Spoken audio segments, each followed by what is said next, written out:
Can you say something? Testing. Work. Will you need the professional? No, today is fine. Yeah, I'll be sure.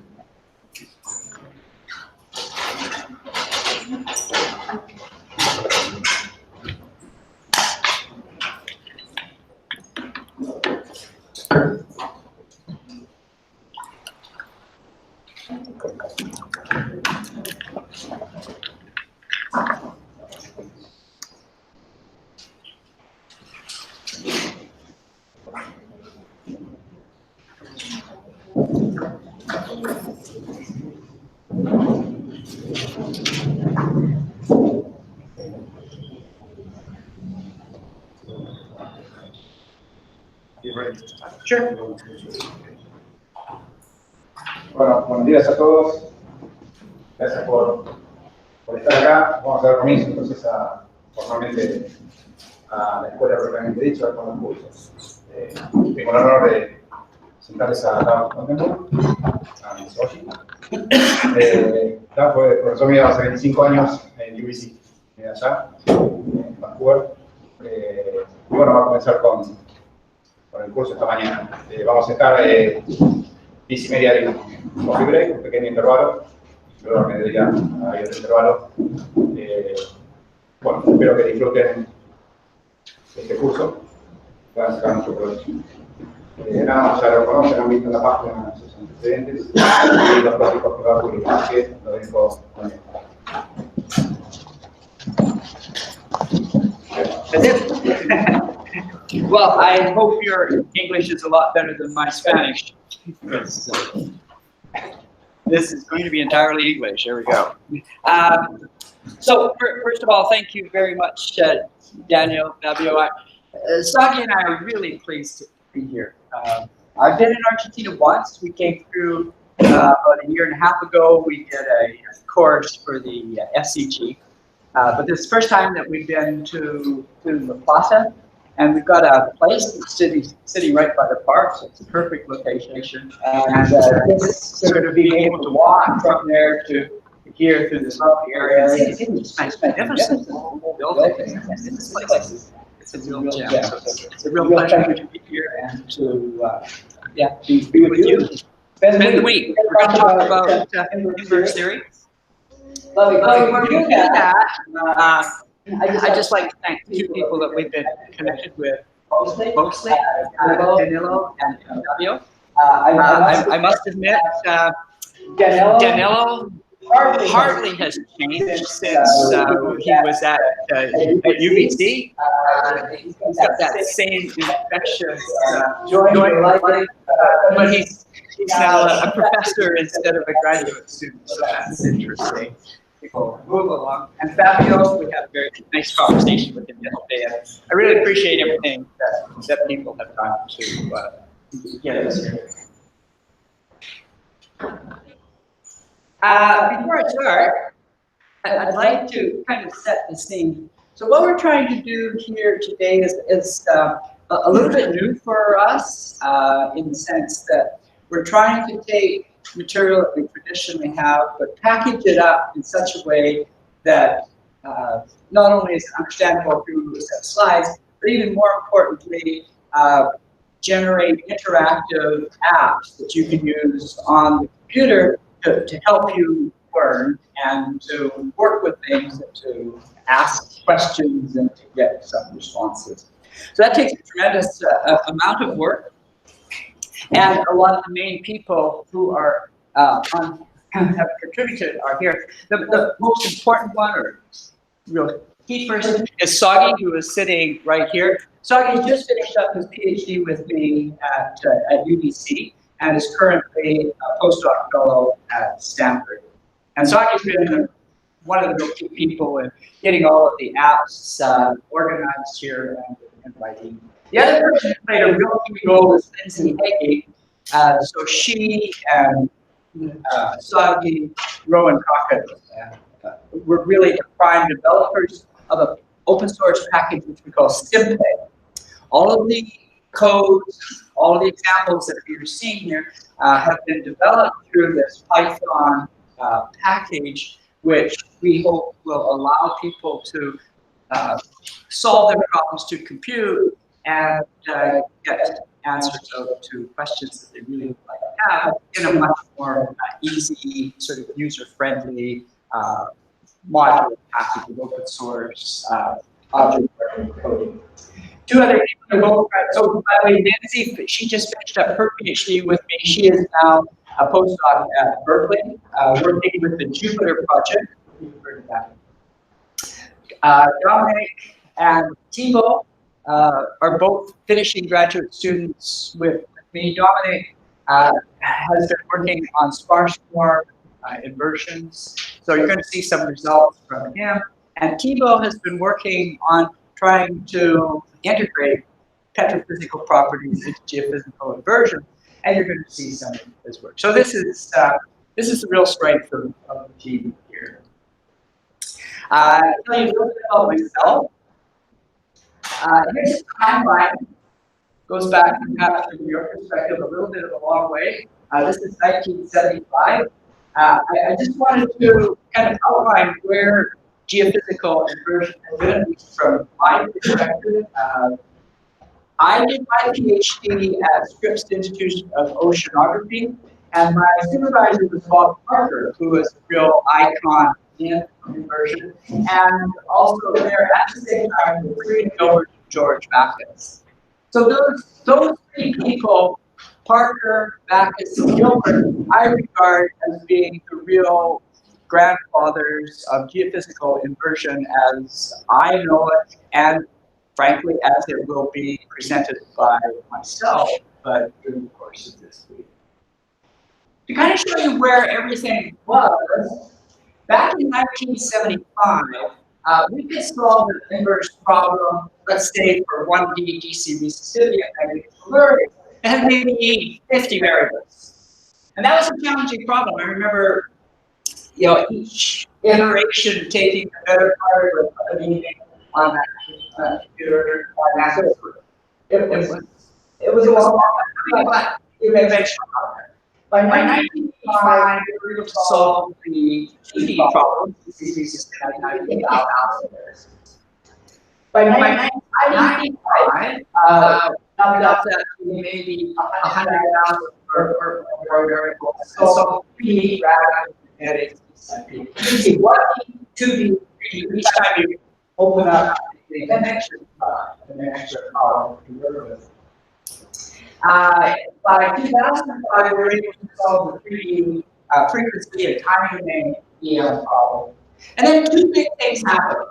There was, in this time scale, the ability to generate direct solvers for large matrices. In other words, you can take a matrix, you can factor it. And that just opened up a bottleneck and allowed us to solve much bigger problems. Then we have the advent of high-scale performance computing, and by 2015, in this area, we can actually solve the 3D frequency time domain problem having a lot of sources. So this is kind of the sort of historical aspect of the work. So I'd like to now kind of outline a little bit more what we want to do. So I just going to talk about some of the problems where inversion is needed. So today is like the first day, so we're just going to start at the beginning and just start to make sure that we've got the jargon down and that we kind of understand what the fundamentals are. Understanding fundamentals turns out to be really important because it sets your vision for what you can possibly get out of the problem or not, and how you're going to have to attack it. So we're going to talk about the linear problem. We want to really kind of get an intuitive understanding about what the non-uniqueness is, conditioning, what that means, and the types of constraint information that you can put in, and then what are the topics. So that's sort of this morning's lecture before the talk. I am basically an applied person. I like to see geophysics really make a difference and be useful.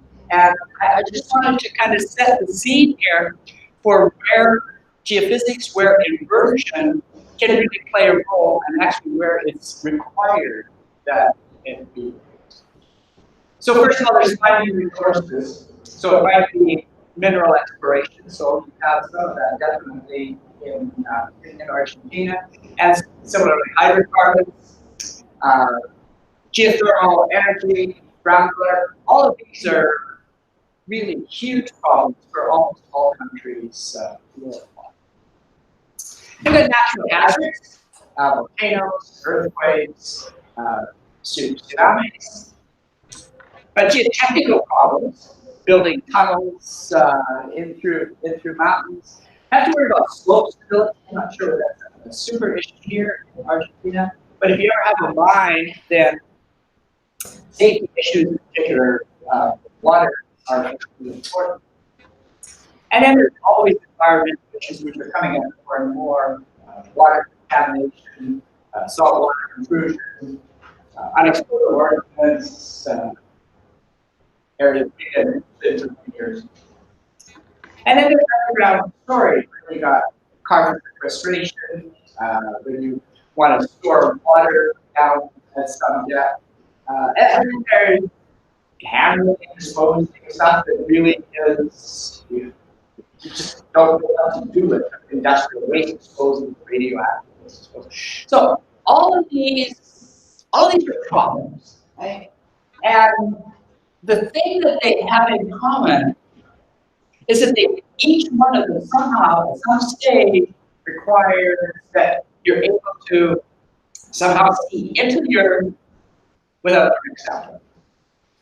And that is where geophysics plays a role, right? Because almost by definition, that's what geophysics is. The ability to discover what's in the earth by doing some kind of an experiment. The experiment is always kind of like, okay, I've got some source that's going to put in energy. And then physical properties. So the things that we're most interested in, conductivity, magnetic permeability, dielectric constant. Then there's also all the elastic properties that gives rise to seismic. All of these are physical properties. We want to find those things. So with the energy in, that energy propagates through, but based on whatever physical equations involved in physical properties, and then that gives rise to some data. So that's our generic experiment. In most of the things I'm going to be talking about today, we're going to be talking about conductivity and magnetic permeability, just because those are the examples that everything that we do applies to things. So we got a couple of experiments that we can do. Here's one we're going to use as a generic theme throughout the week. It's a cross-well tomography experiment where I've got two wells. There's one here and one here. I populate this one with the transmitters, I populate that with receivers, and then I get information that's going across. I've got an anomalous flooding in here. I want to see if I can find it. So I'm going to use travel time information. The data map might look like this, with just plot transceivers. So that's geophysical topography, and we're going to see that here. And today we're going to use it as a thematic problem. Another problem that involves conductivity is that you can take a generator and hook it up to two probes here. So you inject current into the earth, and that current propagates through, can get distorted. You can measure the electric fields and voltage at the surface, and you're going to get a data plot here. That data plot's going to be called a pseudo section. And we're going to be looking at those. Other types of experimental data, there's airborne electromagnetics. Again, we will talk about. In this case here, we just simply got a loop, and we're carrying that loop across an area, and there's time varied current, and we're going to measure the time over change of magnetic flux density as it propagates into the Earth. So we're going to have a map that looks like this. And we also have magnetics, so the same kind of experiments can apply a magnetometer here, and that's going to give rise to a magnetic field that we get here that we can measure. So there's four, and it's just kind of nice to hang your hat on this, right? So there's four types of geophysical experiments, and we're going to see all four of those during the course of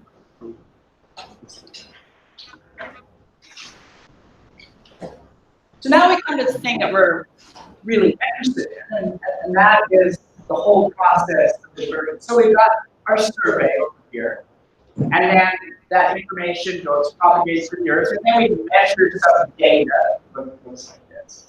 And the process that we're really interested in is going back here. So we want to start with data, do something in here, there's inversion, and try to generate that distribution of physical properties. We're going to refer to that as the model. So we're going to try to generate a model that will reproduce those observations. So that's our idea. So there's a pretty kind of very fundamental, simple example. I should say, you remember this one, but I've been using it for many, many years. And I like it just because it's simple and it gives us some real good understanding of what's going on.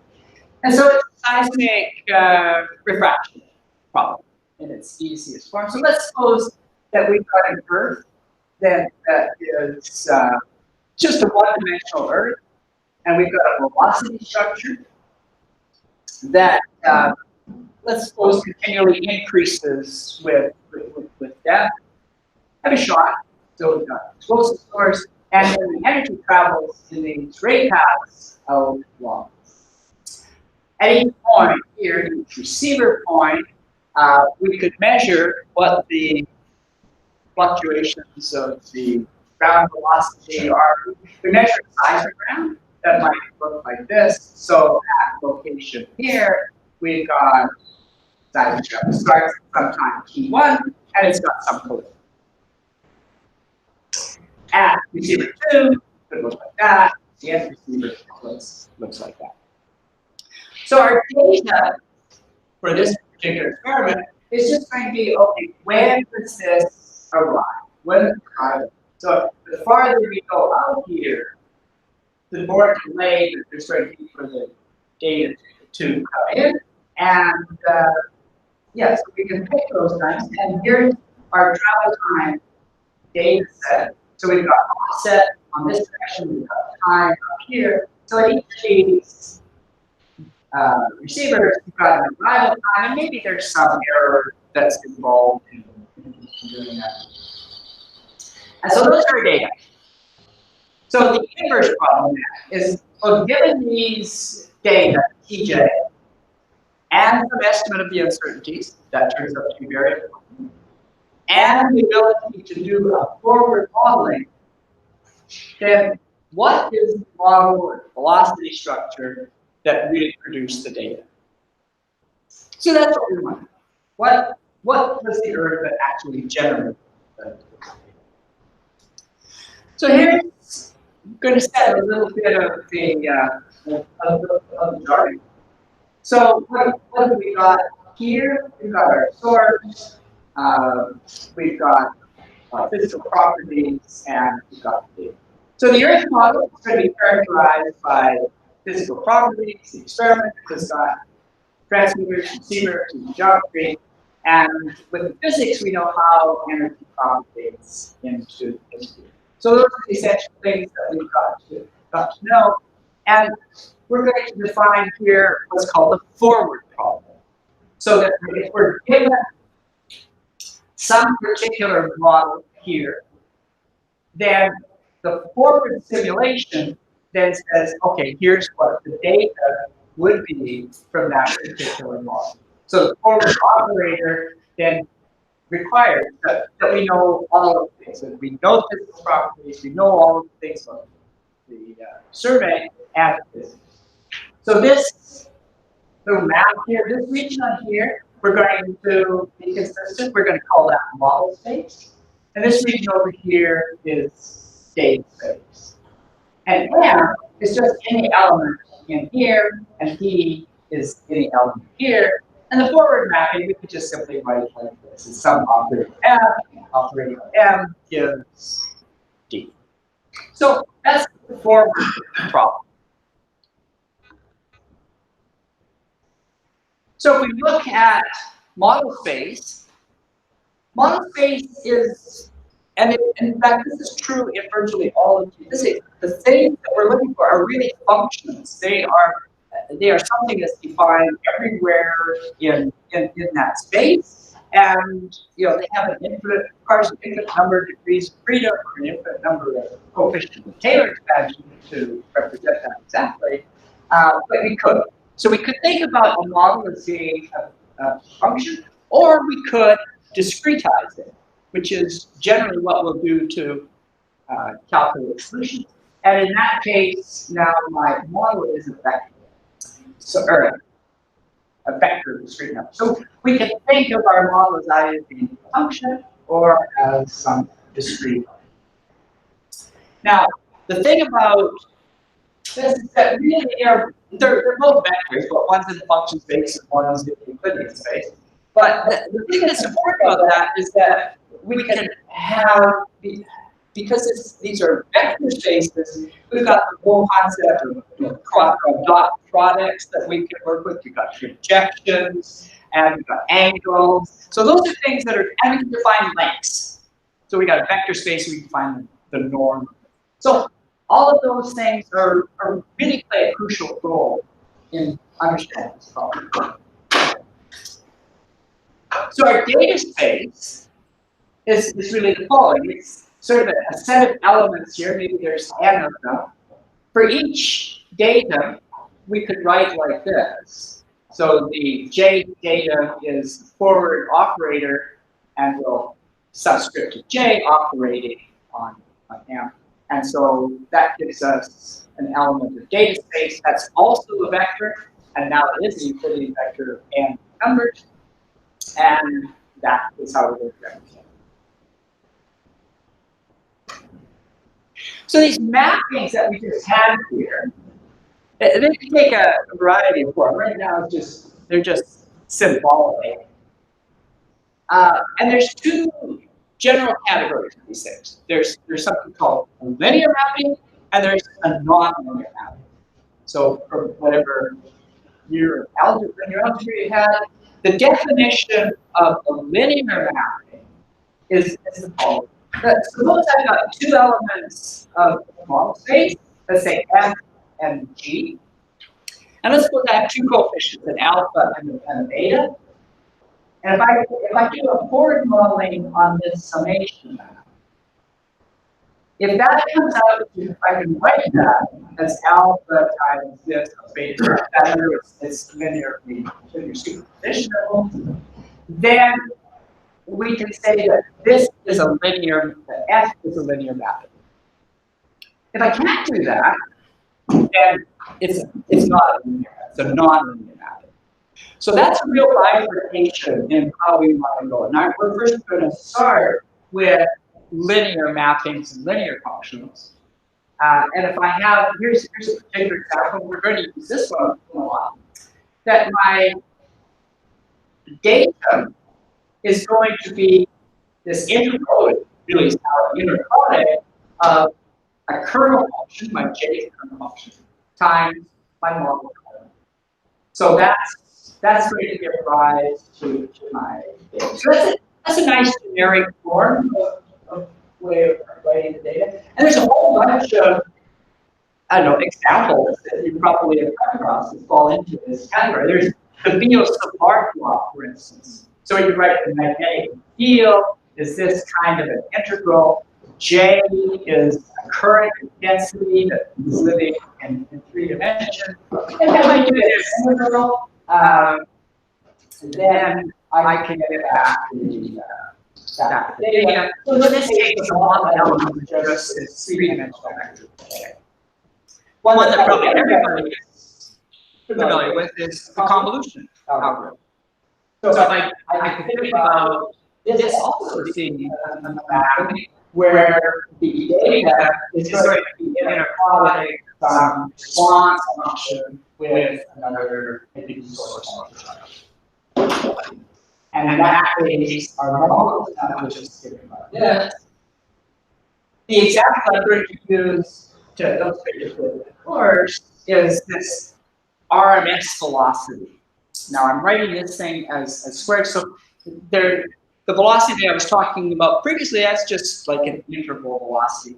But if I square that and take this particular integral, then I'm writing it like this equation here. So I've got my data is equal to something integral and something, as you could call it, so there's my model, and times the heavy side step, and so now my data is going to be squared. My point is that it's quite fine, and I think it's very helpful just to think about, we've got a linear problem, and let's just think about it. Yes, from equation 9, and you know, we can have lots of them. So we're actually kind of good. So kinds of problems that are linear, as I said, this guy that I just showed you before, we can kind of work through. And if I've got D1 to be represented M1 and D2 coming from M2, then that linear is sufficient. Problems that are non-linear, we'll postpone this until the third lecture. Problems that are non-linear may be something like this, because now I've got an M cubed in here. And if I double the value of M, I'm not going to double the value of data. So things are really, that's not going to be a problem. We can also cast things in terms of differential equations. And this is an equation that might be familiar to you. This is the DC resistivity equation, or if you're doing groundwater hydrology, it's something like that. But basically, it's divergence of sigma to pi. So potential, that's the electric conductivity. And this is also not linear. If I double sigma, I do not double the voltage. So that's the distinction. Got linear problems, got nonlinear problems. Linear problems we're just going to kind of work with as infinite. Okay, so what about the inverse problem? So now, clearly, from a mapping perspective, we're going to start at some point D here in the data. We want to kind of come back to model space. So I'm going to represent that operator by just some minus one, so that kind of cleans the notation up. But if you're going to do that, there's a number of questions that give rise. So first of all, let me take you through this. So our goal then is to try to find that model and gave rise to the data. And for the RMS problem, we come back to that. We wrote it like this. So here was our data, and it's going to be this integral where this is the interval velocity, and this is the heavy side step. And then for a particular set of data, we want to see if we cannot find what the interval velocity was. So we know what the RMS velocity is. We want to try to find out what it is. So that's our problem. Given the RMS, find the. So what questions do you have? Well, there's certainly this one. Is there a solution? Is there any solution there that exists that generates those data? If the answer to that is yes, then okay, I'm going to construct it. If I construct it, then my question is, well, is there another one out there? Is this a unique solution? It's not. And in general, we're going to find out it's not. And so then the real issue is like, okay, how do I handle all of the unique nodes? Or how do I handle this non? Well, it kind of depends on quite a few things, but one that's rather interesting, I think, is the following. It really depends upon your data. Right? If you have an infinite amount of perfectly accurate data, that's kind of what you have. If you have a finite amount of accurate data, it's another category. And if you've got a finite number of inaccurate data, which is where we always are, then that's another problem. It's worthwhile to kind of go through each of these, just because it kind of gives you a bit more insight into what's going on. So we could use that RMS example to show this. So let's do that. So here is our forward problem. We set it up that looks like this. And with the forward problem, if we had an interval velocity, so this, we've converted everything from depth to time. So our axis is now time. As time increases, so as we're kind of going through, the interval velocity might have some sort of shape like this. The forward mapping takes us over to data then that looks like this. So this is the RMS velocity as a function. Good. So what about the inverse problem? Well, the reason this example is kind of nice is that there actually is an exact analytic solution to the inverse problem. In other words, if I'm given a function, the RMS here, I can actually find an exact solution for the interval velocity. It's given by this.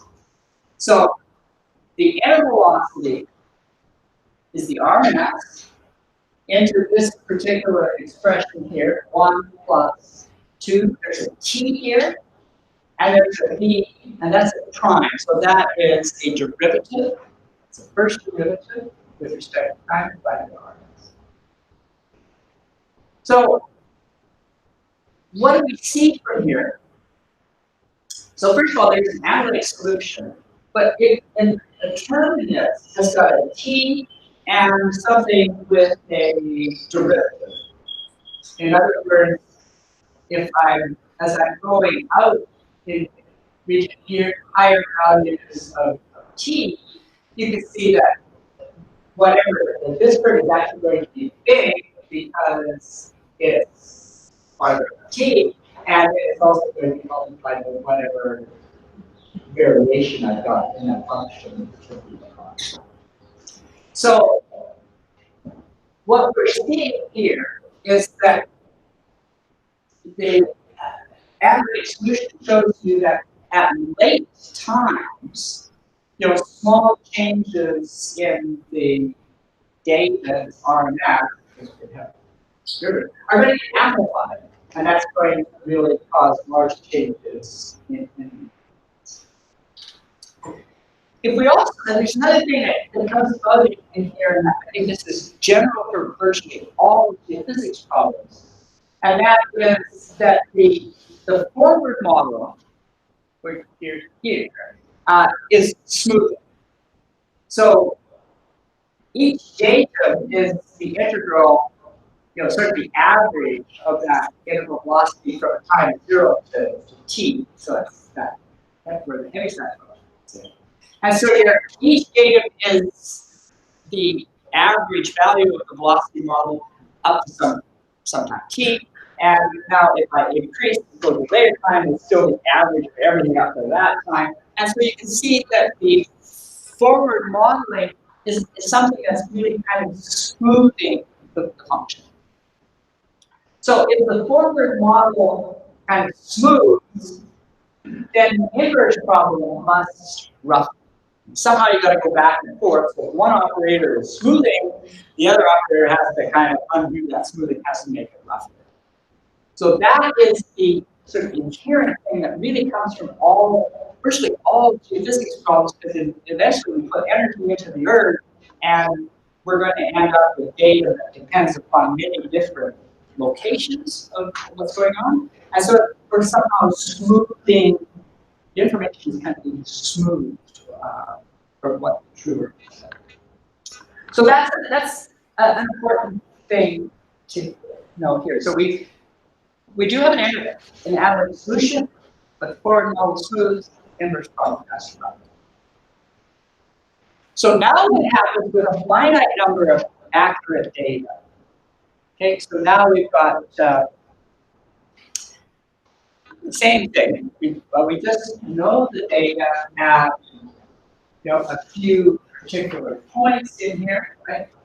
And now we want to get an inversion. Well, how would I do that? I mean, I've got an analytic formula, so why don't you use that? But the analytic formula requires I know this function everywhere. So what I could do is I could take these points and I could interpolate them and then get something that perhaps looks like this. But I can maybe ask a question. So is interpolation a unique thing to do? If I got a set of points here, and if I ask each of you to interpolate those data, do you think everybody would come up with the same solution or not?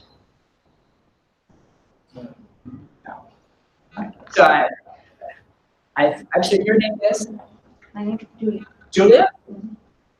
So Julia comes up with something, okay? And then Santiago. Santiago. Okay, so Julia comes up with something. Santiago comes up with his formula.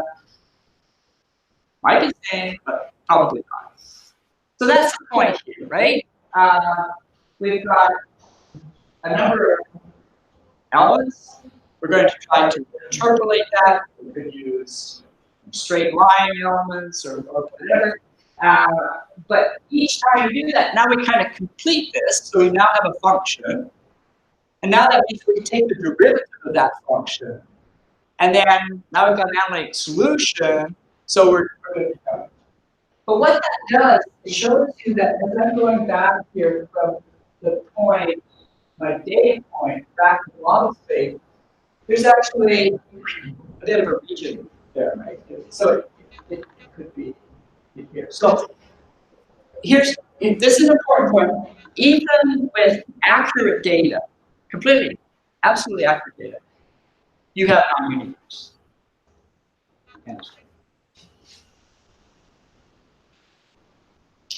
So of course, then what's going to happen if I have inaccurate data? We can just sort of expand on from that. So your name is?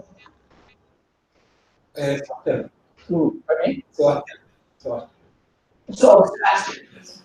Okay, thank you. Okay, so Sebastian, I've got a finite number, but now inaccurate data.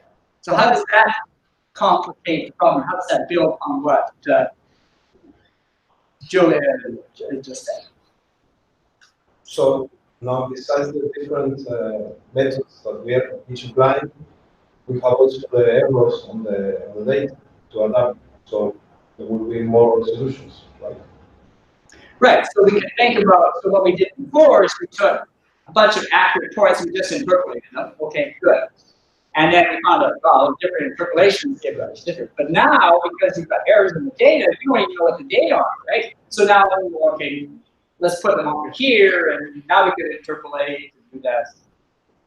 So now what we've done with that is basically this. So we've got RS as function t, and now our data over here, and so really anything that satisfactorily fits those data is fine. And what that does then is enlarge that circle back here.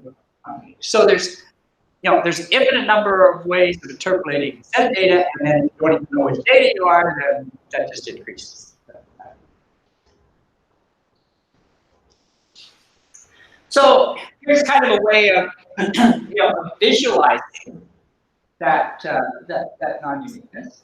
And yeah, so if we've got accurate data, we're going to still have something that looks like this. If we've got inaccurate data, then it's going to be even. So that's non-uniqueness. That's not the only problem with inversion, if you're trying to implement. There's something called, excuse me, ill conditioning.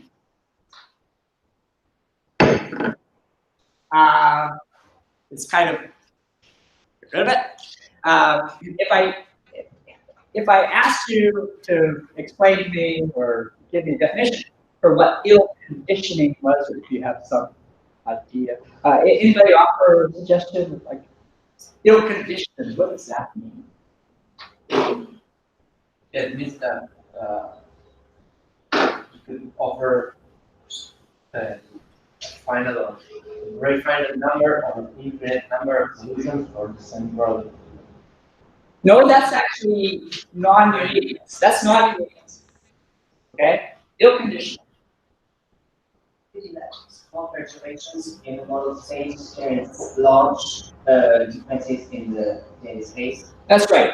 Yeah, so it's like you're trying to invert something, right? And you get like little decimal precision here, right? That's just changing a bit, and suddenly you're switching to way off, right? So it's unstable. It's unstable and ill conditioned kind of. So you're exactly right. You've got something that looks like this. So I suppose your observations are your true plus a little bit of perturbation. Okay. Then if you put say the true data into your inverse mapping, let's suppose you get some MC, some constructed model, right? Now the question is, you took this observed data, you just got a little bit of error on it, plug that in. So now you get the inverse operating on that, and then you get, the true constructed model plus delta M. And then the question is, what's the size of delta M, even when delta D is small? And so what we're going to see is that even if delta D is small, okay, delta M can be still arbitrarily large, and in which case you are really food. I mean, your problem is really ill conditioned. So we can return back to this RMS problem. So let's suppose we just had a constant velocity. So air velocity is just this function. And so our RMS velocity is still going to be just constant. So now let's take a perturbation. And we're just going to make it an arbitrary perturbation. Let's make it just a sinusoid. And so we're going to add to the data something, just a sinusoid with some amplitude A. So it might look a little bit like that. Remember, we have to do that derivative. So that means that d prime is now looking like this. So now we've got the pieces that we need. So here's our analytic solution. And we put in our d prime in here. And kind of carry that out. And we find that the change in that inner velocity depends upon the t. And the b prime, which is the a omega. So here's the thing. Here's this guy here. The t, the omega, and it's basically the t and the omega that are really. Because you can see that at any particular time, okay, we can make the frequency of the error term. Those can actually be pretty. Say about Gaussian noise that's coming in, you could represent that as a local sinusoid with a really high frequency, and you can see that, whoa, wait a minute, that thing is getting really high. So even though the amplitude is small, t and omega naught can be big enough that it overwhelms that, still makes this big, and you've got instability. So that's the ticket. Small changes in the data give rise to large changes in the covered model. The problem is ill conditioned. So our inverse problem inherently, and now we understand, like, okay, I get it. There's going to be two problems generally that we're going to have. The first is it's non-unique, because we only have a finite number of inaccurate data. So it's non-unique. The second is it's ill-conditioned. And it's ill-conditioned, and virtually every geophysics problem you're going to have is ill-conditioned because the forward operator is somehow, it's a representation of the Earth model, but it's kind of always averaging over a big thing. So it's always kind of smooth. So your data is some kind of a smooth vision of what your Earth model is like. So when that's the case, your forward operator is smoothing, and you're going to go back. You got to undo that. And that is always a real problem. And so therefore it's ill conditioned. So that's it. We often lump those two things together and we say, well, this problem is ill posed. I'm not sure who actually first, I think maybe that was Tikhonov and Arson's first ones that I kind of, they just talked about it being ill posed. And it's ill posed because it's A, non-unique, and B, it's ill conditioned. So any inversion that you've got has to, at the outset, address this. And you might as well, you really want to think about this at the beginning rather than at the end. And actually, this is a problem that historically came about because many people thought, oh well, we'll just go ahead and do the inversion, and then they found their algorithms were blowing up. And then they said, oh well, we need to regularize. That's where that term comes from. You'll hear that a lot. You need to regularize this thing because it's blowing up. So it's like I've got to, I've got to control that thing somehow. So I'm going to do something.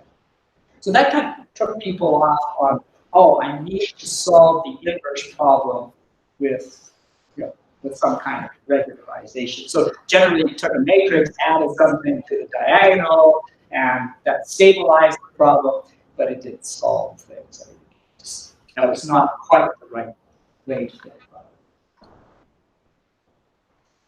So we've got some challenges here, right? We've got non-uniqueness. So clearly, just inverting, if we take the geophysical data and invert them all by themselves, we get something out, but it's likely not to be the right solution. So we need to have something else, some prior information, additional information, call it what you like, that goes in here. So we need two boxes. We need geophysical data, we need prior information, and then we can get a physical property model. Okay. So now the big question is, okay, what do we got for prior information? And then later on, we'll address that. So what I'm going to do now is I'm going to show you a sequence of 5 slides. And then throughout the course, so by the end of Friday, whatever it is, we'll have actually seen, okay, I've got this kind of information, this is how I put it in. This is where I put it. This is what I'm expecting. So here's one. This is actually a pretty important one. It's like structural characteristics. What's the look and feel? What's the character of the model that I'm looking for? So suppose I got a plot of message. Then I want to have something that looks blocky, or maybe I've got a contact region of some sort. That tells me, like, okay, I want sharp edges or something. So that's a structural thing. Or maybe I just want something that's kind of smooth and black. So maybe I want something then that looks like this. So you need to decide at a very fundamental level what's the character of the model that I'm expecting? And that's going to be problem dependent on your scales, whether you're working on a polar scale or something. So that's the first thing, structural characteristics. The next thing is, well, maybe I've got some geologic information.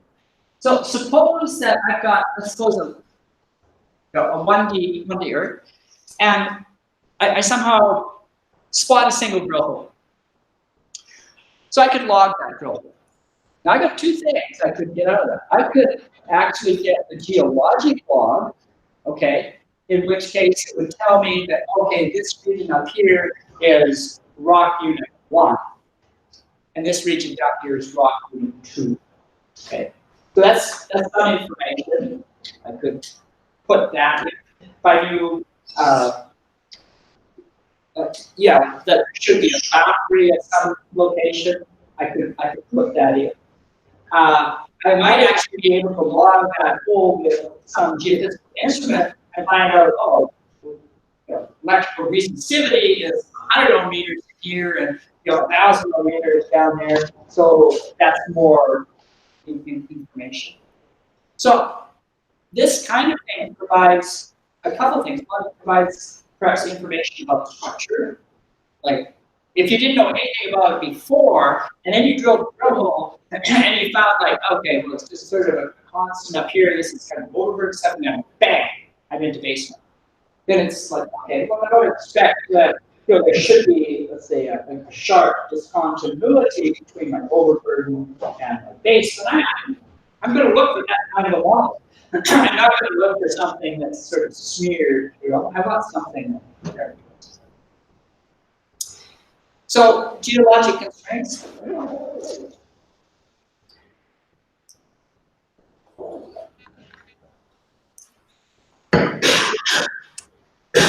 This one, the other thing that you might have built up some way is a reference model. It's a good first guess to what is there. These can be extremely important and can turn out to be a very valuable way of trying to put in extra information and to try to guide your algorithm towards something that that gives you something meaningful. For instance, suppose you're looking for this block here, and if you've got an idea that the background model, what you call a reference model, looks kind of like this, then you have the ability to kind of put that information into the inversion, so into the background, and then now kind of look for this sort of perturbation on top of it. So again, there's many ways that you can suddenly conform, sort of things here. The basic idea is that you now want to convert the data and more or less come up with something that looks like this, that this as a model. So the reference model turns out to be important. And in fact, we make a lot of really good uses of the reference model. The other thing is knowledge that you actually might have about physical properties. For instance, the magnetic susceptibility is something that for most rocks you can say, well, it's going to be greater than 0. Right? So you don't want to have a solution that's got negative values. So you want to impose positivity. Or maybe you've got upper and lower bounds that any solution must have. So the on atom pixel, in particular pixel, should be greater than some lower bound and less than some upper bound. You might have that information either for a particular rock units or particular pixels, but you want to be able to include that kind of thing. The other thing that we can imagine controlling non-uniqueness is if you've got multiple data sets that are connected with the same physical property. So let's suppose that we've got electromagnetic model of connectivity, but we could have a sure you can see the airplane. It's actually an airplane here, and it's got wire that is attached around the outside. Okay, so that's actually a transmitter. So that's going to put your energized in here, and then you can connect something to the receiver. You could also tow something. This is a frequency domain system, the transmitter and the receiver, and then ground. So you got three different variables, all kind of connected with electrical conductivity, and maybe if you put all of those together, you actually get more information out and control things.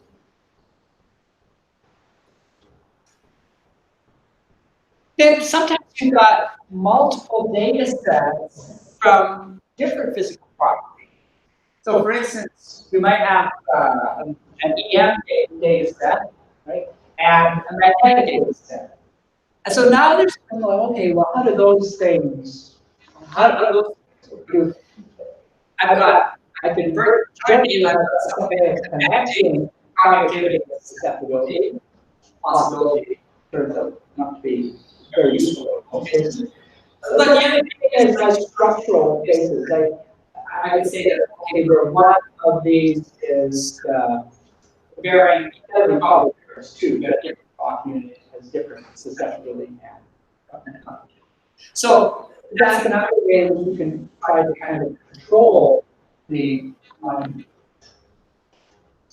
And lastly, physical properties. I'm very excited about this. We'll show some stuff at the end. But how you just take different physical properties of the rocks and try to incorporate them so that you get more of a geological rock unit output from your data. So that's it. So that's it. So the problem is non-unique, no condition, no pose, and we're going to need this other information. And so we've got these guys here: structure, got geologic constraints, got reference model, got bounds, multiple data sets, got physical property. That pretty much spans a lot of the things. And in order for us to really do a good job at the inversion, we're going to want to have an infrastructure that we know how to put all of that stuff in. And that is going to be my main kind of theme throughout the course. We're going to try to show how you can do things with just putting in the middle amount and like, okay, this information, this is what I do, this. So there's a whole bunch of frameworks that you can use. This slide is divided into two parts. There's generally, I think, a reference to sort of keep it off or deterministic style of conversion. And this is what we do. Basically, is you're given all of this stuff, and I want to find out something. So I'm going to end up minimizing something called misfit plus our model objective function, sometimes called the realization function, with this a as being a constant, adjustable constant. And I'm going to try to minimize something like this subject to bounds, and that'll be my solution. So a single one-off solution, but with all the information. The other, which you'll hear about from Nicholas and Lacey, I think, would be more of a probabilistic approach, often referred to as Bayesian, with the heart of it being, Bayes' theorem that we've got the posterior probability for the model given data, varying as sort of the likelihood of the model fitting data with any prior. So I'm not going to talk all about this. We're going to hear a great deal. In fact, I'm hoping to learn more about this. That's the advantage of the course than sitting in a deal. But there's a couple of approaches to this. One is just try to get full probability density function and do then what we want that. Or the other is that try to find a particular solution, one that maximizes this probability, which is often called the MAP estimate, maximally. So you'll hear about this. We're going to do this. So what we're going to do, as I said, we're going to do this Tikhonov style inversion. We're going to look both at linear problems and nonlinear problems. And then what we'll set through is kind of progressively incorporate different types of information. We've got 3 thematic examples of 1D, 2D, and 3D. I've got a couple of case histories, so we have time enough to kind of sneak in. And we're going to make use of open source resources, Jupyter Notebooks. How many people have heard of Jupyter Notebooks? Okay. Yeah, these are kind of web interface tools that allow you to code up your problem with a variety of languages, whether it's Python or Julia, whatever. Have plots that are there, have scripts that are there. It's just a really nice way of developing things, sharing things. And for us, we not only use the Jupyter Notebooks, but then have been turning them into apps so that you can actually use them. And I think you'll learn a lot from this app. So that's where we're going. And here's how the day's going to go over the week. So we've divided it into a number of different things, and these little icons here are going to keep us on track because there's a whole bunch of different things. And yeah, so we started with the overview, and the next thing up is going to be our Tikhonov. So we're going to go through a Tikhonov, the fundamentals of that is how the whole problem is set up. Just try to get to the Tikhonov curve and hybridization. And then sacred composition is, I love this because it takes a problem and it dissects it in a way that you really, really understand the fundamentals of the instability and the non-uniqueness that's inherent in the model. So we're going to go through that. And then we'll do the linear problem L2 norms. This guy's referring like this because this is a quadratic function that we're going to try to find the minimum of, so we're going to get down there. The non-linear function, actually, the function we will look at, it's got multiple minima, and so we're going to have to try to contend a bit with that and try to figure out how to at least get to at least the local minima. The next step is changing the character of the model. So instead of going for things that are smooth, we'll go for, let's say, minimum structure or blocky types of models. So that kind of does a lot of basics, and then those are going to be done on fairly simple models. That's all we need, just to understand. And then we're going to say, okay, what do we need if we've got a like a really big problem? How do we attack that? What are the things that are missing from the simple stuff to address the state of the art for problems? So we're going to look at that particular problem, and then also just do a summary and what's on. So that's where we are. Next up is we'll look at the fundamentals of Tikhonov inversion, and I'll introduce the first apt. Perfect. Okay. Do we have a break? Yes. That's a break. Just 5 minutes. So how are we doing for time? What's our time? Pardon me? Oh, I see. Okay, well, let's just stretch your legs to get jumping down. So, okay, we'll get the app up, and then I'll.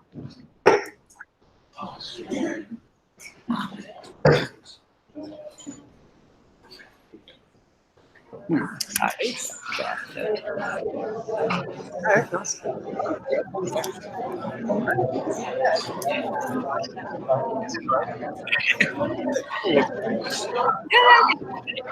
well, we have actually 10, 15 is okay, yeah. So, yeah,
I'll show you graphics.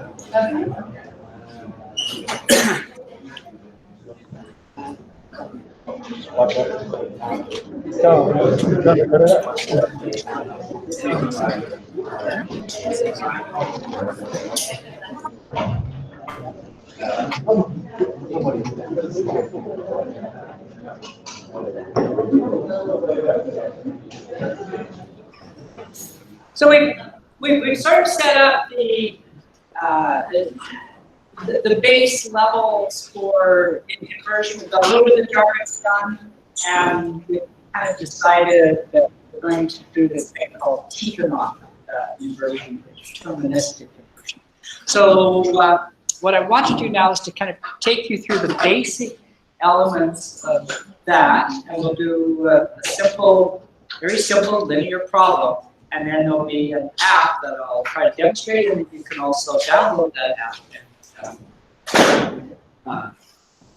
Yeah. There we go. So here's where this next segment will be. Again, we're going to make a statement for what our inverse problem is. We're going to introduce this linear app. We're going to look at data misfits, model norms and their importance, the Tikhonov approach to inversion, and then I'm going to introduce a flow chart, which I think has been very valuable, certainly valuable for me. It's just a way of keeping track of things. It's just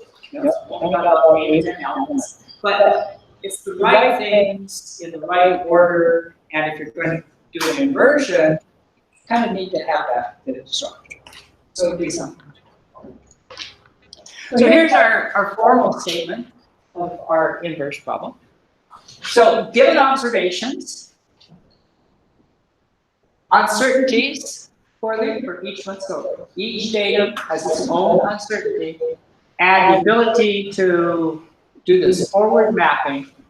Find the Earth model that gave rise to those data. We need to go back from the data space back here, try to find the one that actually gave rise to those data. So our linear problem is going to be like this. So our data is the integral, and P is just a general dimension. It could be 1, 2, 3, 4, 3, but the quantity here, well, here's M, so here's our model element, so here's our data. And this element here is called the kernel function. So G sub J is the kernel function for the J data. And these guys can be anything. In fact, we showed some this morning, whether it was the RMS or the beta sub R kernel. We're going to use one that looks like this. So it's basically exponentially decaying sinusoids. So we've got a cosine in here. So it's a 2 pi x. And then Q is going to be a factor that kind of controls how fast this sinusoid. And J is just going to be a number, like 1, 2, or 10, or 12, or whatever. And so that's going to be the oscillating part. But then we have the ability to make it exponentially decrease as you go into the Earth.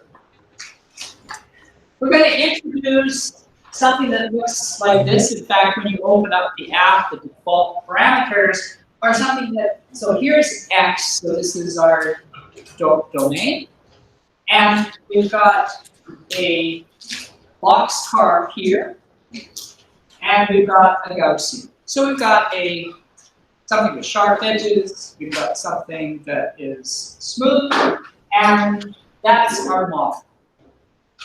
Our kernel function, so let's suppose we just took 1. So we picked, I don't know, maybe J is 3. So we've got a couple of zero crossings here. It's exponentially decaying. It's got that shape. So our datum is the inner product. I mean, that's what this is. It's functional product. Is the inner product of this with this, and then reading what that value is. So how do you how you can think about this is that you just simply take this, overlay it on here, multiply it up, and then just sum up all the numbers. Then you actually get the data. For this case here, we've got the G looks like this, M looks like this. I mean, you can look at this, and if I hadn't shown you what the number was, you could at least maybe have guessed as to whether it's going to be positive or negative. And so your name is, oh, I love your Rubik's Cube. So your name is? Federico. Federico? Yeah. That's a great shirt. My wife she gets so bored because we're just doing geophysics all the time, right?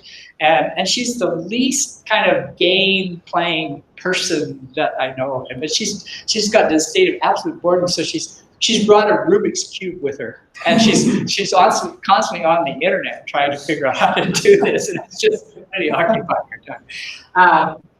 Okay, so there you go. If I didn't have this, I looked at this, I looked at this, and I said I'm going to take the inner product. At least kind of give me a sign. Yes. I would say we have said positive. Positive. Because when the minimum of GX is over the zero, the model. Yeah, so this guy here is kind of corresponding here. This is positive here, so it's at least going to take in some of that, right? And this is positive here, so it's going to take in some of that. So yeah, I expect a positive. So that's it. You know what a really interesting thing about the kernel function is, if you like to think about, telescopes and windows or something like that.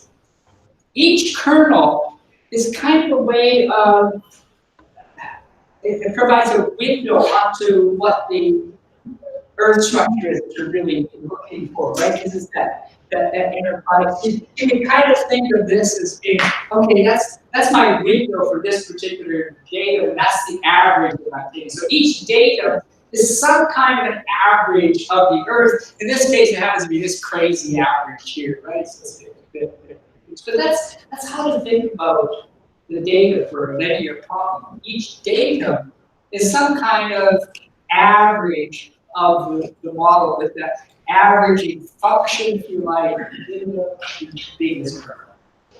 That's an important thing to kind of keep in mind.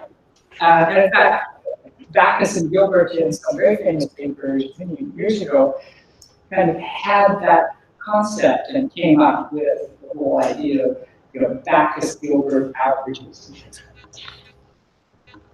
The reason we chose that is that it kind of emulates what happens in real life geophysics. For instance, if you've got a frequency domain system, you've got one manipulated for this propagating in, then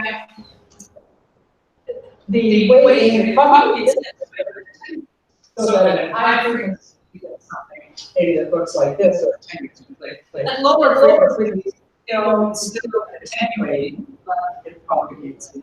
So that's actually very, very similar to this guy here. So it's mathematical, but it actually has some connections with light bulbs.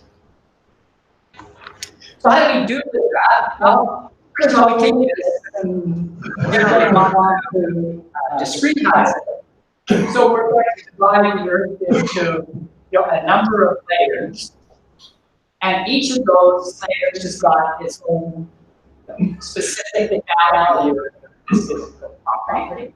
So we're going to represent that function in terms of, let's say, a number of layers, and then we're just going to the data is going to be the integral of the kernel function over these individual layers and some of them.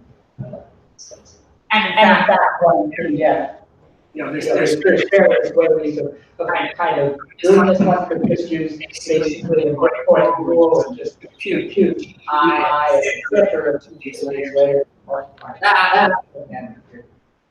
So that's how we'll do this. This gives you the I data, and then in matrix form, since you have a number of these, we can just go ahead and make it right as a matrix. For G is an n by n matrix, so it's n rows. So we have n, and n is the number of elements that we have in our model, which in the app will default to 200. D is data vector, and it's long, and n is model vector with data vectors. So what we'll do is I'm going to introduce you to the app. Let's see where I think I published that. Yeah. Let's see if this all works.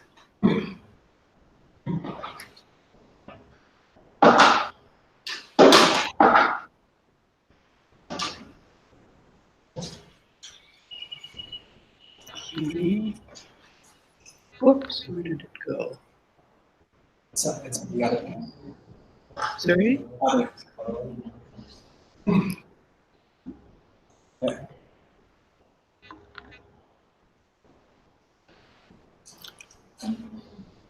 Okay, so let's just kind of walk through. So here's the and this is why I kind of like this so much. So you open it up. There's a whole bunch of cells in a notebook is made up of cells that these are active portions of the book that could actually run particular pieces of code, and then made up of just documentation, and then later on I'll show you some widget. So this is background is talking about what the linear inversion app is, and as I said here, we're talking about the forward problem. So here's our data product, here's our kernel functions, and I just explained what these what the various elements are.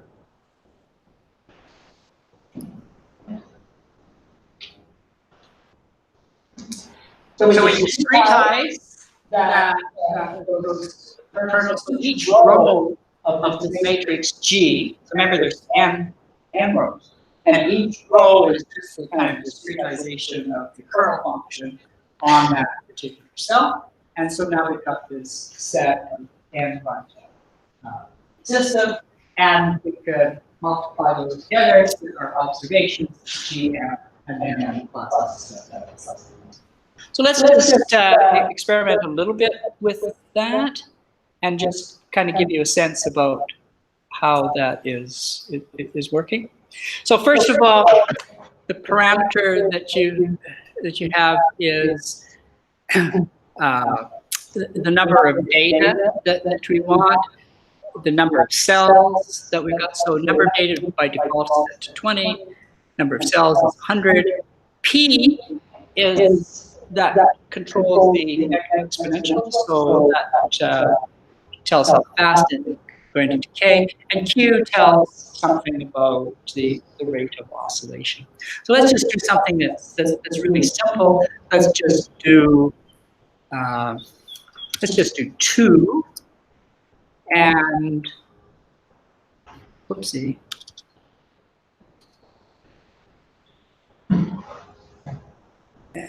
Just a second.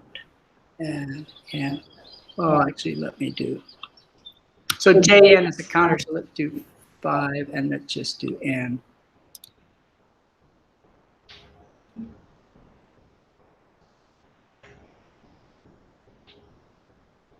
So what we're looking at here is just 2 kernels, okay? One which is decaying very slowly, and then the other one, which has more oscillations and is decaying at a rate. So it looks like this. So we got these 2 kernel functions, and then if we look to see what the data are,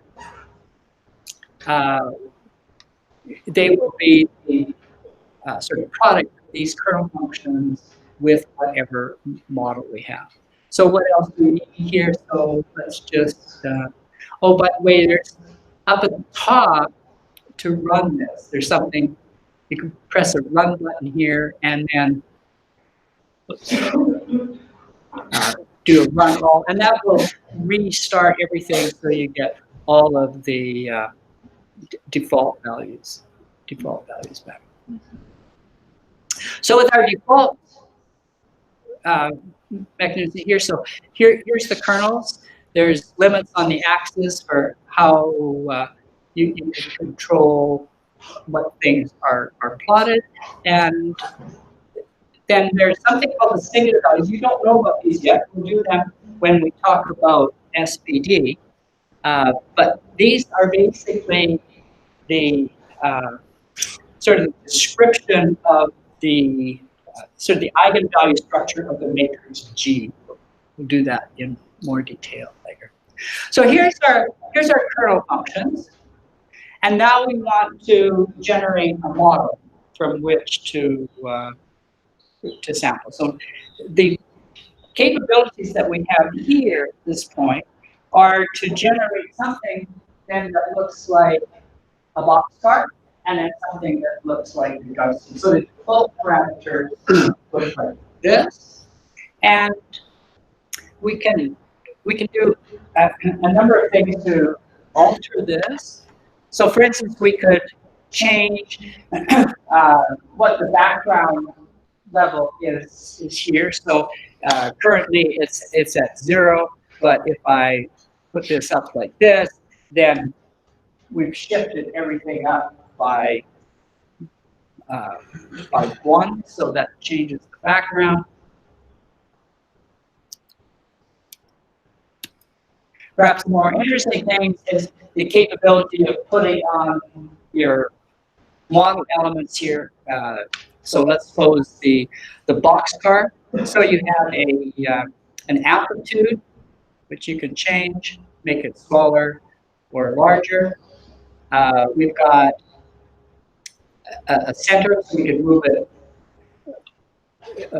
along in the x direction, so we can change where it is in location, and we have a width parameter that makes it smaller or bigger, right? So that's a boxcar. You can move that around however you like, and then similarly with the Gaussian, you've got an amplitude, and then you've got a center, so we can move that back a bit, and we've also got a width of Gaussian, which is a standard, kind of like a standard deviation. Let's go back and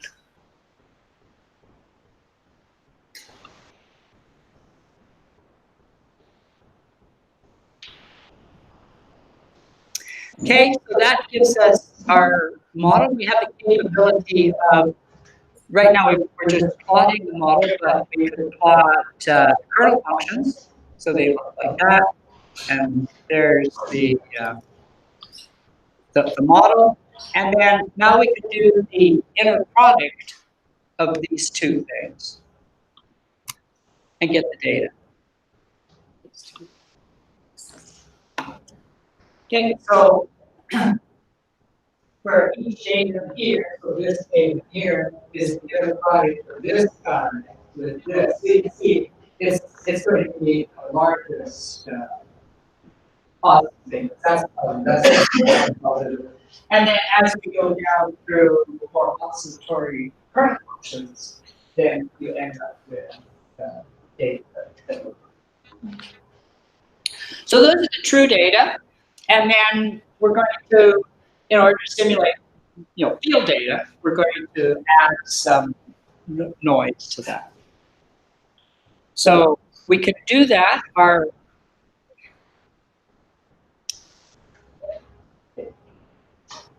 bars are in here, they're both a percentage and a 4.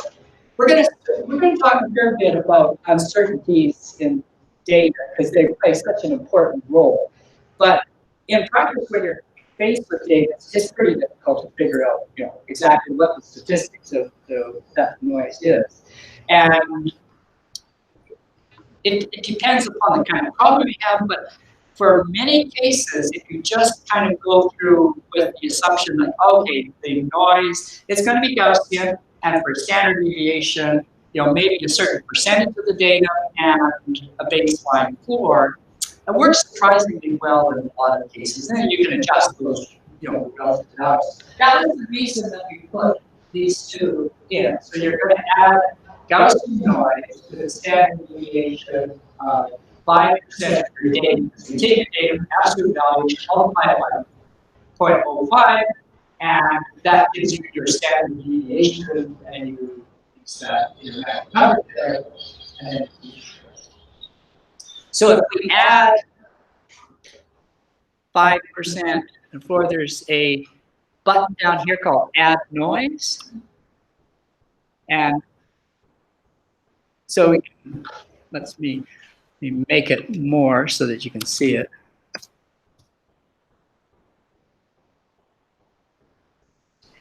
So that's 0.5%. And so you can see here are the individual data that are taken, and here's the standard error bars. The true data is perhaps up here or down here, right? But that's your observation, and then you just have standard error bar. So those are your data that you're going to want to improve.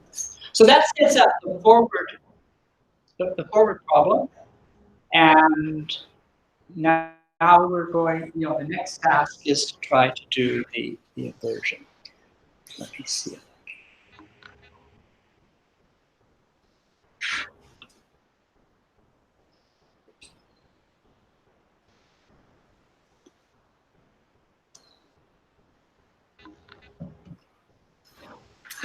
Okay, so this is kind of what we see at this point. We've built our box chart. We've got our exponential functions. We've added noise and the noise level. We've got that. And now the next step is inverting.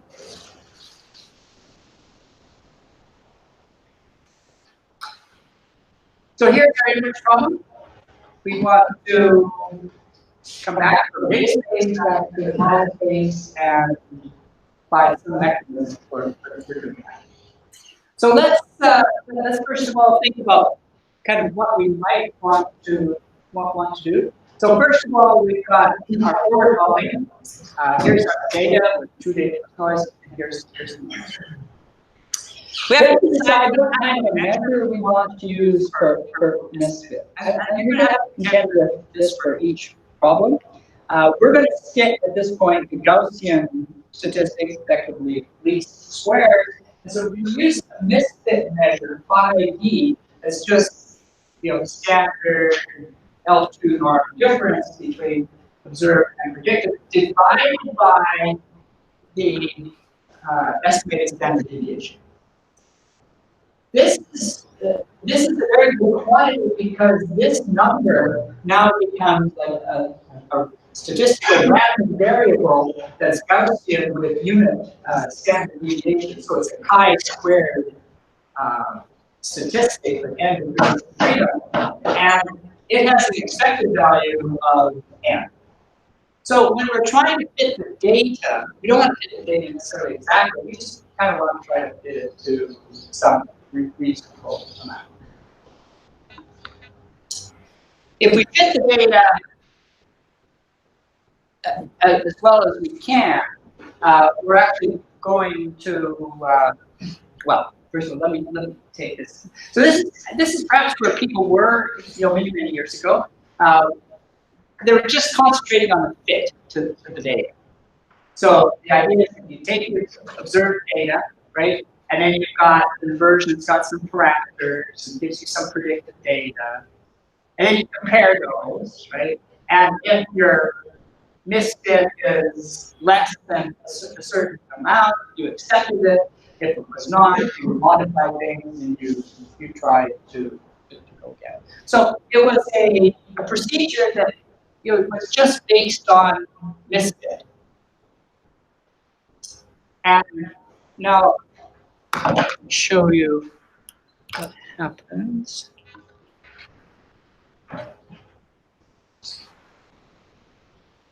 Takes a bit of time to switch screens, unfortunately.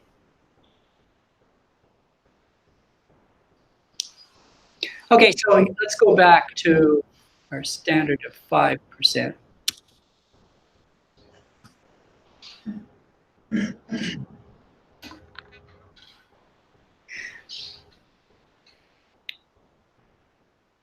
So let me just show you what happens in the case where I just want to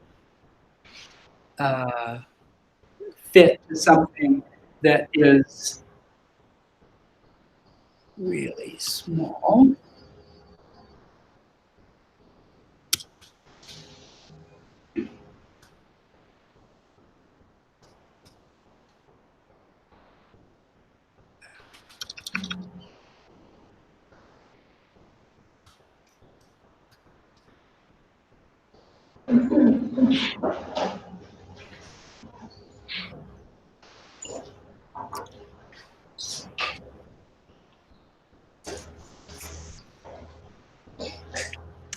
So here's a case where what we're looking at here, this central part, we'll come back and kind of step through things and talk about the essential part, which is all. But here is a solution, here's to observe, and here's to predict the data, okay, which to that degree is remarkably good. But the true solution is here, and the result of the model that I'm using to generate it actually looks something like that. So it's it's not even on the scale. It's what I can do one that maybe is a little bit better.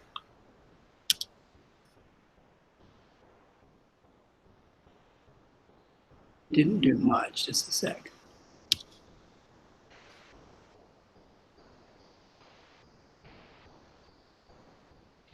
Oh, it's getting there, just a sec.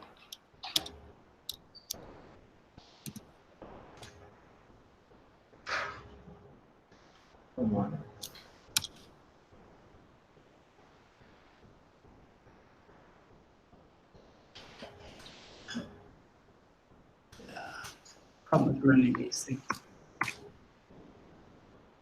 Well, that's two.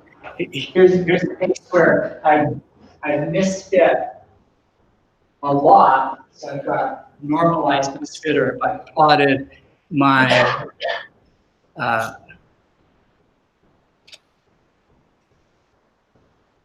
yeah. If I plot my observed and predicted data, I'm actually doing like not a bad job of fitting the data. But as I've not done a particularly good job here. We'll talk about that more. But you can see here, so I've kind of got something in the ballpark of fitting the data, but at the same time, I've lost a lot of my resolution. If I try to fit this data even better, then everything just kind of explodes.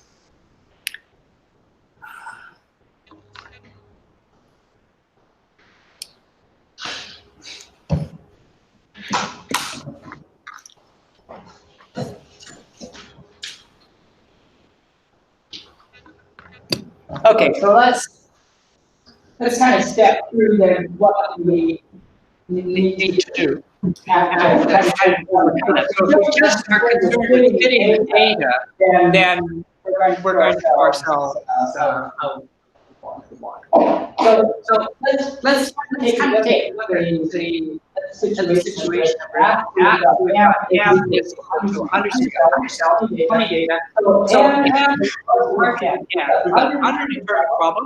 So we have an infinite solution. So even just from a linear algebra point, we've got a lot. So an undetermined problem, then where are we? Let's take the simplest one that we can think of. Let's suppose we just have like a single data, and then we've got something like m1 plus m2, or 2f2 is equal to 2. So we got a straight line.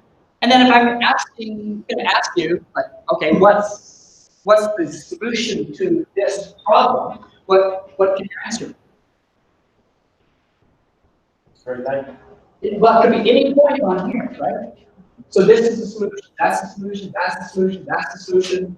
Any value. If I just said, find me an M1 and M2 that fit that data. So one way of thinking about how to select one from many of these is to also think about the norm of the solution that we're dealing with. So we can think about, measuring the size of each of these. So we could have, let's suppose that we introduced a norm that's just the sum of squares. Okay, so if we did that, then our solution would be, this point up here. If we had a reference model in which we just wanted to make it close to some pre-described reference, in this case, maybe point 1, then we end up with this solution here. And if we wanted to try to minimize the difference between the elements, then we minimize something like this, and we end up with this solution. So the point is, we've got a whole bunch of solutions here. If we actually introduce something else like the length of something, and length can be defined in many ways, then we can pick out a specific. So that's really the issue, right? So it's like, how do you, if you have many solutions or many potential solutions, how do you pick out one from one specific one? And there's just many, possibilities of how you define your metric for doing that. I mean, for instance, let's suppose each person out here is a potential solution to some question, right? And now I have to try to identify, identify one. So I could say, well, maybe it's actually the person with the tallest person or the shortest person, because that actually distinguishes them. Or maybe I could say, oh, maybe it's the person with the reddest glasses, which actually might be Julie, right? So it's different. It's like whatever I choose, I use that as my metric, and then I can find one. So that's kind of a ticket. And here's our metrics that we can use. So there's the smallest one, right? So just energy times squared. We could use the energy with respect to the model. We could use, well, I'll call it smoothness, even though it's like just the first derivative, but it's something that would associated with change of the model. So something like that. And then of course, like combining can have something that looks like a combination of sort of small spectral reference. So that's how I think about it. And of course, I want to streetize it. So I want to take the integrals, streetize it, and end up with some kind of system that looks like this. This matrix is M matrix. Just this is kind of like a difference matrix. So it's in summary then the norms that we're going to use. They're going to provide a way of providing a specific solution to the problem, and then we need to address the errors and the specific criteria. So let's go back to this misfit. This is what we had here. We're using that as a misfit measure, and then try to find something or try to misfit that's approximately equal to our expected. So now so we kind of want to minimize this, but we want to minimize it as much as possible. We just want to minimize it to a particular point. And at the same time, we also wanted to minimize this objective function that indicated, energy or smoothness or something like that. So that means we need to combine these. But two things that we want to somehow minimize. So there's 5e and then there's 5. So how are we going to intend to this? Well, let's add a constant beta here, which will be called the regularization of parameters, and that's called the T-economic parameter. And let's actually minimize the combination of those things. So that's going to be a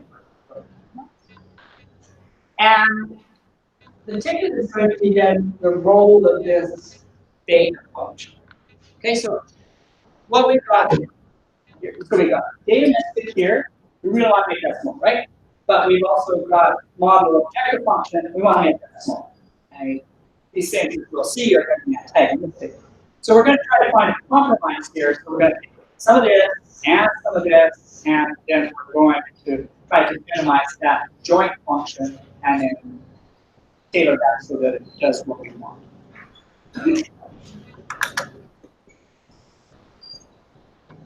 So you can think about it perhaps in this way. So let's suppose you're trying to go from Buenos Aires to La Plata, which we actually did, okay? Day 4. And there's two logical things that you want to do, right? You want to get there as quickly as possible. So you want to minimize the time this takes. But you're concerned with fuel costs. And the faster you go, more fuel you burn out. And so you want to minimize that. So maybe the thing that you want to do in practice is like, okay, life's a compromise. I'm going to minimize. I'm worried about time. I'm also worried about fuel. And I just want to try to find that balance. If you think about the role of this data, data is equal to 0, then you're just really concerned with minimizing the time. So you go ahead and you minimize time, your fuel consumption goes over fuel consumption on this axis. And time road on this axis. Then your fuel consumption just could be really high, even though you get there very quickly. Except for the traffic problem, right? So that's this thing. The other thing is data is equal to infinity, in which case you don't care at all about the fuel consumption. You're just kind of worried about so data is equal to infinity, you don't care about your time, you're just worried about fuel, and now you're going to minimize that, so you're going to be up here. So basically, in here is equal to 0 here, kind of goes with particular factor, you're probably modifying a complex. So that's exactly what we do. You can say, well, really, I'm going to try to do this again. Maybe 16 hours would be the acceptable length of time on the road. So that's going to be maybe my target misfit for time. And then I want to find a place from this curve such that I'm at that.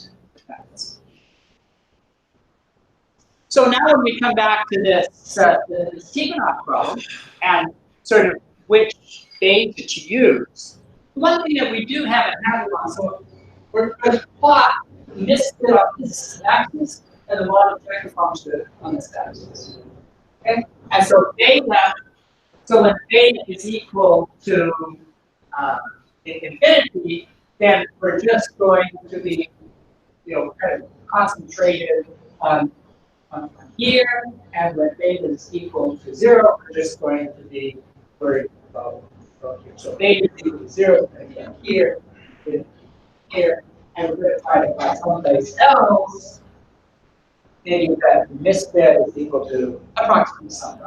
And the thing that we can hang our hat on, because we've done a good job of normalizing estimating misfits, examinations, then we have this.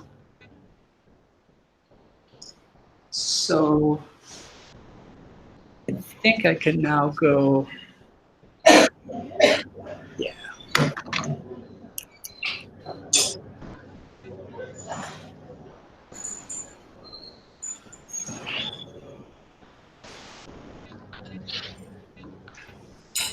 Okay, so now let's come back here a bit more. So some of these things make a little bit more sense.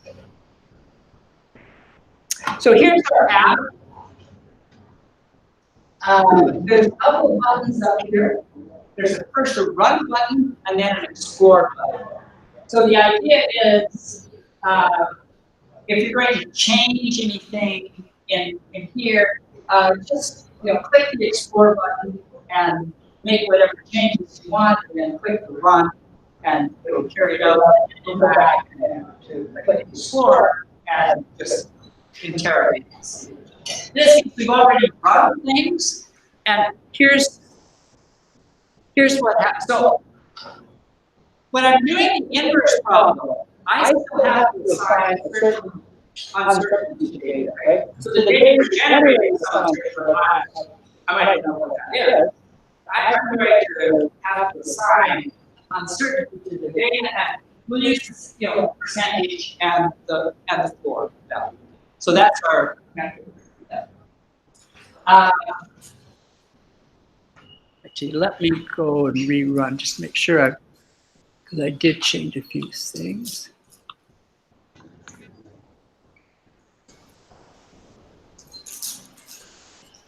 Yeah, so now we've kind of reset everything. So there's a thing here called time. I'll come back to that a little bit later. And then we've got some buttons that will show you what is being plotted, observe, predict data, which is got here, or the misfit.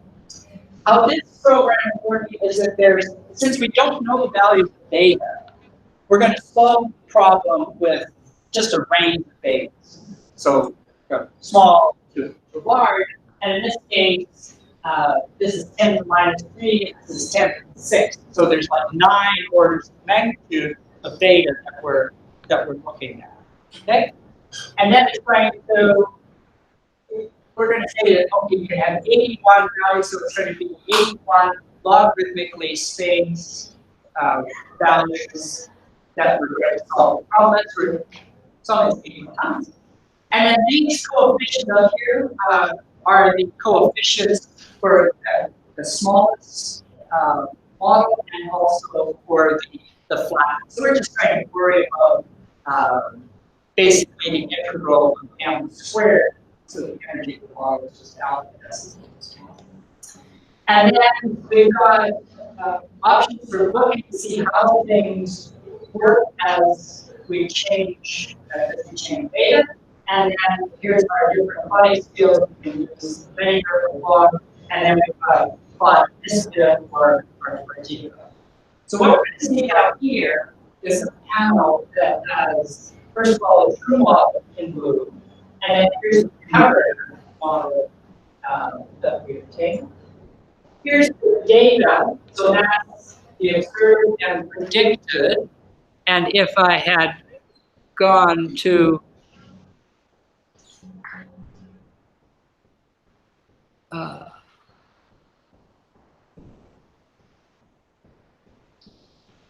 oh, here we go. Sorry, up here.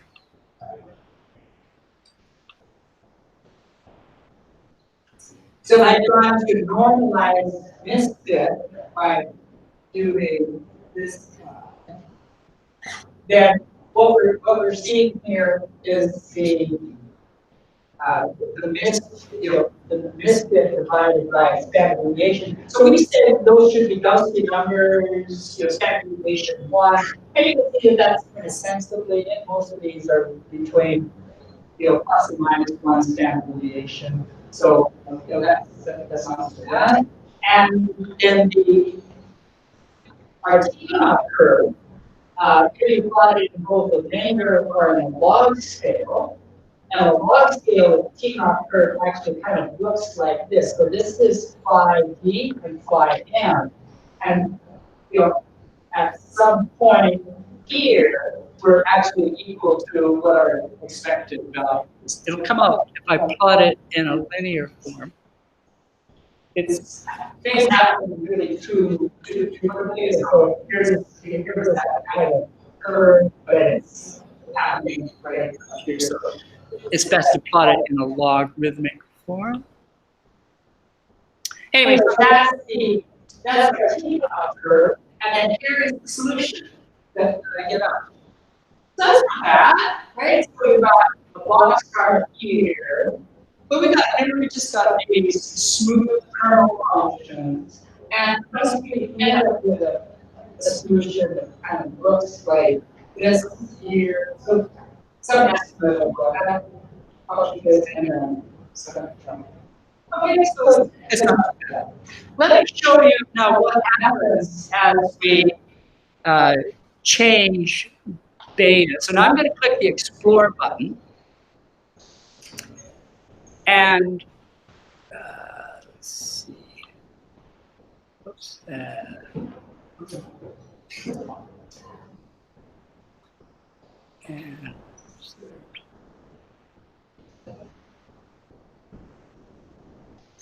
okay, so I'm going to step through this.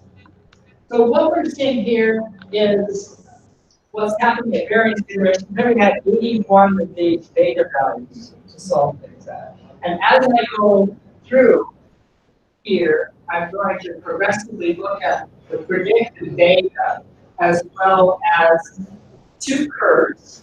One is, so this is going to be a function of beta on this side. The black line is phi e, so that's the misfit. The red line is phi m, that's the kind of the energy structure in the wall. Okay? So we're going to kind of step through that. And right now we're sitting up here. So we're at a very large beta. Okay, so the misfits out of the long environment is really small.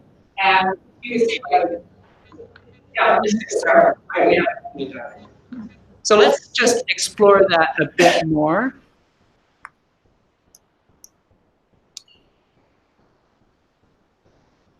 So now we're coming down here. We see here we are, the beta is equal to whatever, 1,000. And our misfit down to starting to get some similar here. We're actually starting to fit the data a little bit more.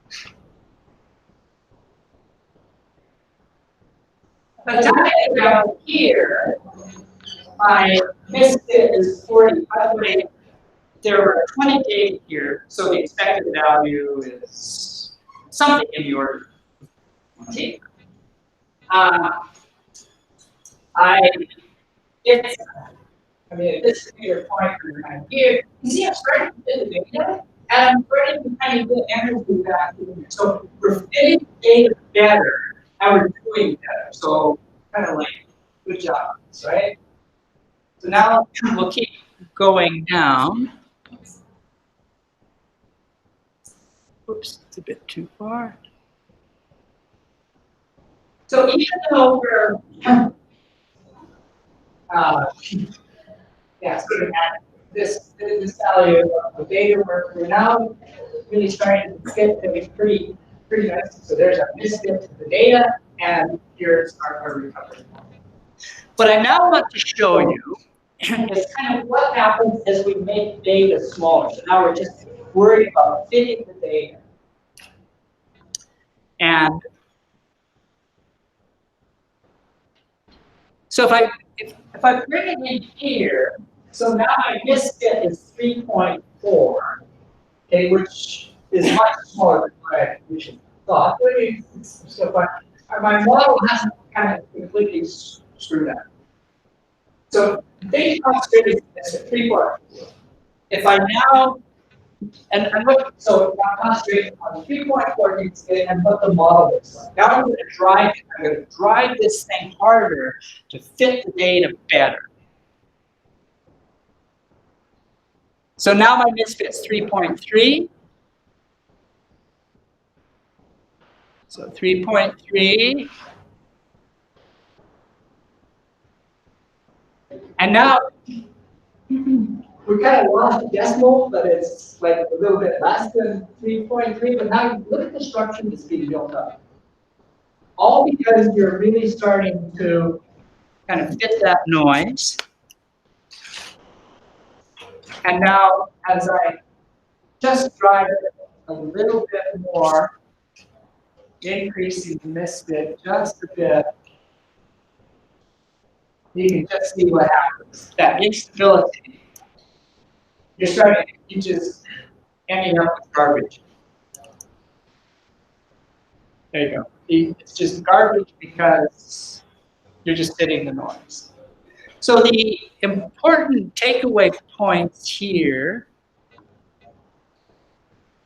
are, here's a T-up curve. In this case, it kind of looks like that. Very often it looks much more like an L. But this part kind of looks like an L curve here. So if you look at the T-up curve, 5D is a function of M. So at some point you're kind of coming down like this, right? And then there's a point here at which there's a real kind of inflection. This is often called the L curve here. And if you go beyond that, then you're just basically fitting the noise in the data, and you're probably getting all kinds of spurious structure. So you kind of want to be, so here's our expected value. In this particular case, you can actually do a little bit better than that, because you want to not turn that corner and just be working with the noise.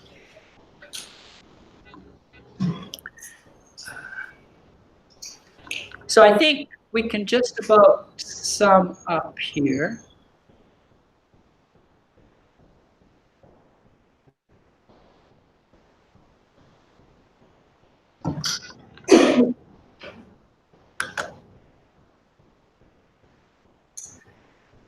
So this was the inversion map, and with the expected value in this bit, we kind of ended up there on the T-up curve, and yeah, you could kind of play around to see how it goes. So the important thing about the trade-off parameter is if it's too large, you're underfitting, you've lost your structural information. If it's too small, you're overfit, kind of done that, got all this kind of garbage. And if you're about right, then you get something sensible. So it's a trade-off, and there's no real unique way of determining exactly what this is, but someplace in that region is usually a good place. So here's our kind of flow chart for the that we're going to take you through. So here's, we start off by accumulating all of the things that we know. So our field observations, our error estimates. We need to have this ability to forward model, and we need proprietary. Okay, so that's it. Then we need to discretize the Earth. So you can decide how you want to do that. Then we have two choices to make. One is we have to choose what we want to have for a misfit criteria. So that establishes phi e. The other is what we want for a model objective function. That establishes phi m. The inversion algorithm kind of performs the inversion. In this case, it's going to look at a whole bunch of different values of beta and try to find one that fits the data like it should. And then we evaluate the results. Very often, we're not 100% satisfied.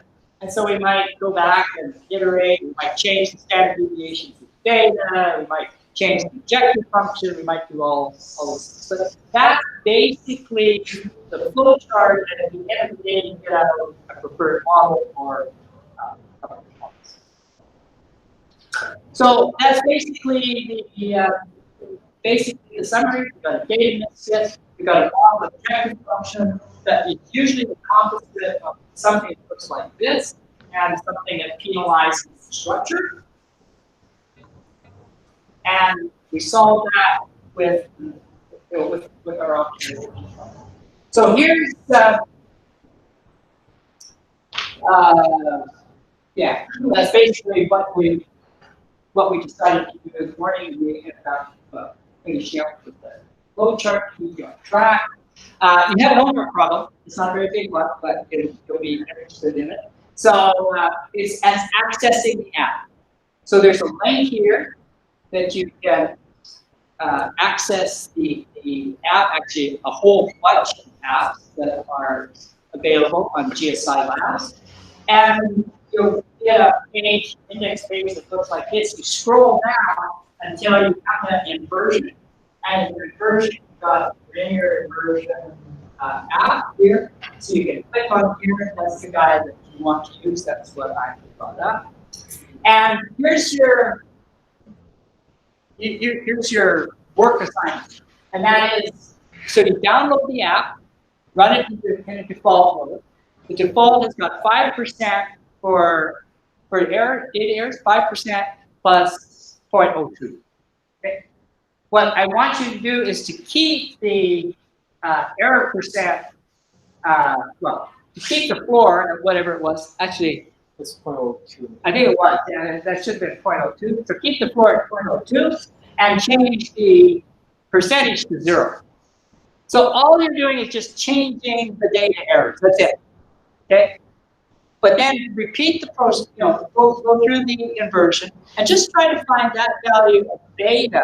Okay, that is right at the corner of the L curve, and then look at the model that comes from it. That's it. So it's just an exercise to get you actually connected with an app, to download it, and just change one parameter and just see what you get. So I think you'll enjoy that. Okay, good.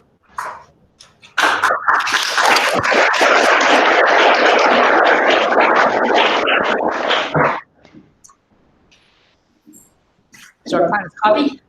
Yes, just